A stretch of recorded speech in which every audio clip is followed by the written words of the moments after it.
एक बार किसी गांव में एक बड़े संत महात्मा का अपने शिष्यों सहित आगमन हुआ। सब इस होड़ में लग गए कि क्या भेंट करें। इधर गांव में एक गरीब मोची था। उसने देखा कि मेरे घर के बाहर के तालाब में बेमौसम का एक कमल खिला है।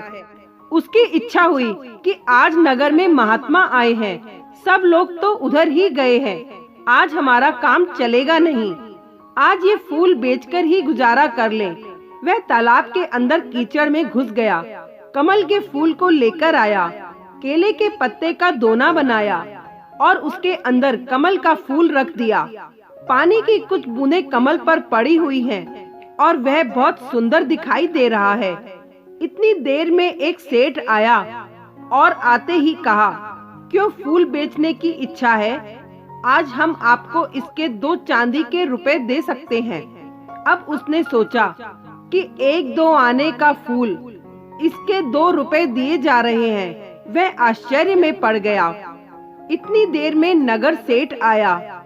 उसने कहा, भाई फूल बहुत अच्छा है, यह फूल हमें दे दो, हम इसके 10 चांदी के सिक्के दे सकते हैं। मोची ने सोचा, इतना कीमती है ये फूल।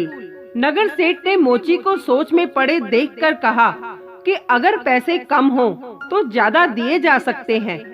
मोची ने सोचा, क्या बहुत कीमती है ये फूल? नगर सेठ ने कहा, मेरी इच्छा है कि मैं महात्मा के चरणों में यह फूल रखूं, इसलिए इसकी कीमत लगाने लगा हूँ। इतनी देर में उस राज्य का मंत्री अपने वाहन पर बैठा हुआ पास आ गया और कहता है, क्या बात है, कैसी भीड़ लगी हुई है? अब लोग कुछ बताते, इससे पहले ही उसका ध्यान उस फूल की तरफ गया। उसने पूछा, यह फूल बेचोगे? हम इसके 100 सिक्के दे सकते हैं, क्योंकि महात्मा आए हुए हैं। यह सिक्के तो कोई कीमत नहीं रखते। जब हम यह फूल लेकर जाएंगे तो सारे गांव में चर्चा तो होगी कि महात्मा ने केवल मंत्री का भेंट किया हुआ ही फूल स्वीकार किया। हमारी बहुत ज्यादा चर्चा होगी, इसलिए हमारी इच्छा है कि यह फूल हम भेंट करें।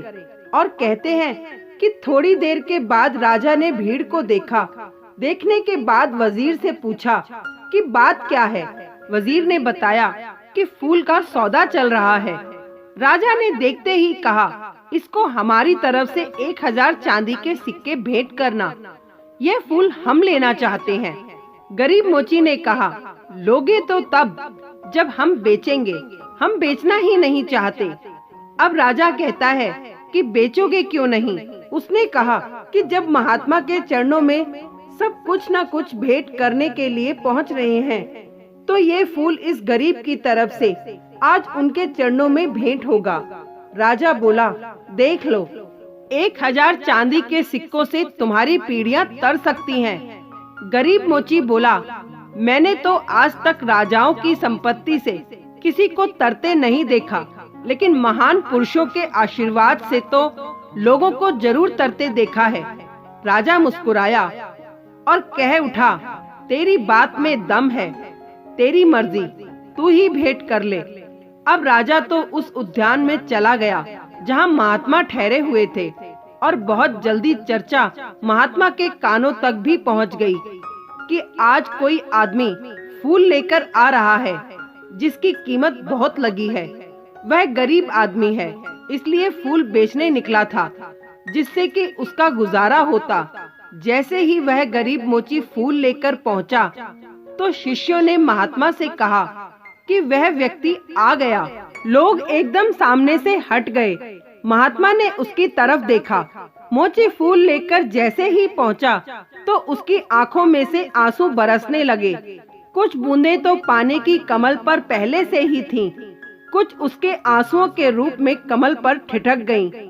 रोते हुए उसने कहा, सबने बहुत बहुत कीमती चीजें आपके चरणों में भेंट की होंगी, लेकिन इस गरीब के पास यह कमल का फूल और जन्म जन्मांतरों के पाप, जो पाप मैंने किए हैं, उनके आंसू आंखों में भरे पड़े हैं, उनको आज आपके चरणों में चढ़ाने आया हूँ।